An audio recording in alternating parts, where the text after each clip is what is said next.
while she may be relatively ineffectual on the Hill, the impact that she has had in New York, I don't think can be overstated, because I do think that her victory has inspired countless amounts of people at the local level in the city and beyond to run. And I think that's where the whole concept of New York politics has changed for the better. Now, of course, they're going to bring the hammer down and they have an unlimited amount of money with Wall Street.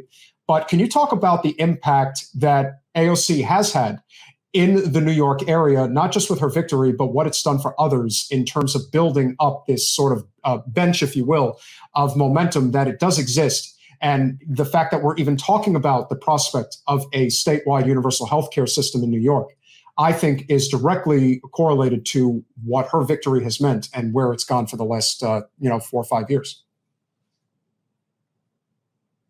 Did we lose Alessandra? I don't know.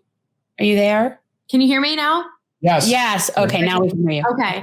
So I happen to agree with how you have articulated that. And I think in order to really perfectly describe the impact that her election has had, as have the organizing impacts beyond just her winning for the first time in 2018, I think it's important to really make everybody who's listening understand really just how impossible New York politics felt for so many people, and how many people had worked for so many years, in some instances decades, to try to undo the political machines that exist here.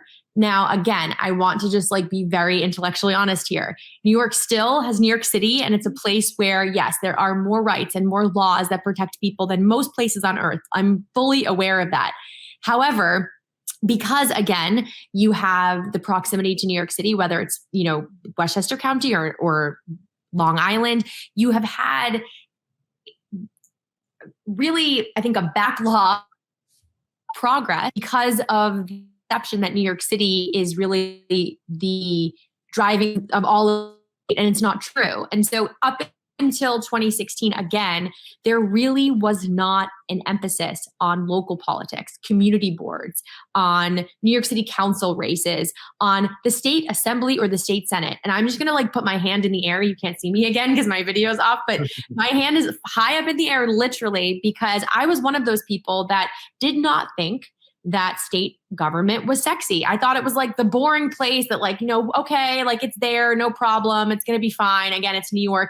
And I didn't really understand, even with, again, being fully educated. I am also a lawyer. I didn't understand really what was going on behind the scenes. And it wasn't until her race, when she won, that I fully could have appreciated just what kind of earthquake it created in, let's start with the Bronx, in Queens. And these two places, again, are places that very historically have really set the table for when you close your eyes and think about Tammany Hall politics and just the political bosses standing outside of the voting booths and where people are going in, handing out tickets for turkeys and the things that people read about in political cartoons was literally happening until 2016 in New York. And it was happening even though, again, people thought this was a place where we had tremendous progress, which in some instances we did. Now, when she won, not only did it scare the heck out of the Bronx Democratic Party, but it also sent a shockwave all the way to the governor's mansion, where I believe he realized that there was going to be a seismic shift in the way the legislature was run.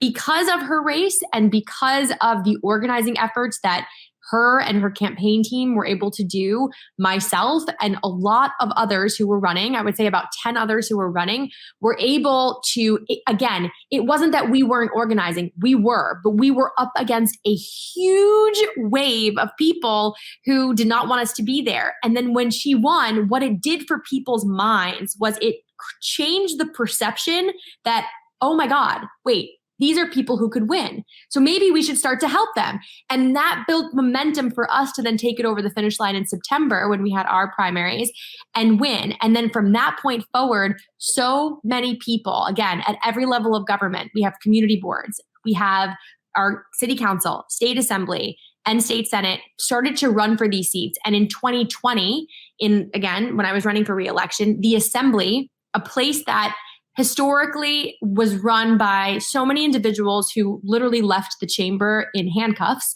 and some of whom literally almost died in prison. We saw it changing in 2020. And now what you see in the state assembly is a group of people who, again, are there for the right reasons, are there fighting for all the values that we spoke about, and have changed the way that even the assembly has been run. And I really focus on that particular aspect of this and the impact that I think that Alex's race has had across the state, because the assembly was a place, it felt like it was calcified. Even when I got there and we had such a tremendous change in the Senate, it felt like the state assembly in New York was stuck in like 1950. And sometimes on some days it still does. But it has changed in a way that I think is so tremendously important. And the biggest change, honestly, overall, is that now there is a spotlight in so many parts of Albany and New York politics that people had no idea about, that the people running it and the people who are on their way out of running it can no longer hide from. That attention on these particular areas has brought light to a lot of dark places in the state of New York. We still have many dark places to bring light to, but I cannot underestimate or even overemphasize the importance of what that has meant, because again, when people don't pay attention to state politics and they're turning on MSNBC or CNN or Fox News or whatever, what you see all the time is conversations about the president or Congress or whatever. Like it's all federal. And so when you don't have that attention on the state government or city government, people can get away with all kinds of crazy things, and corruption runs rampant, and it did. And we have literally watched that all melt away. Again, not perfectly, we're still working on it, but in such a tremendous way that I think it just sends such a tremendous amount of hope to individuals like myself and to others to believe, well, it is possible. But most importantly, it changed the public's perception of what was possible. And that allowed for so much change to already happen in New York.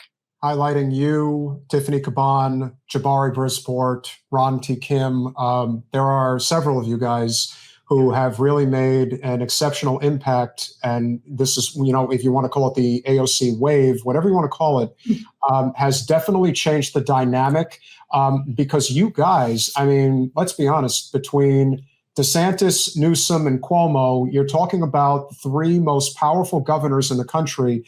And you guys in New York collectively stood up to basically a tyrant governor. And we're not willing to back down.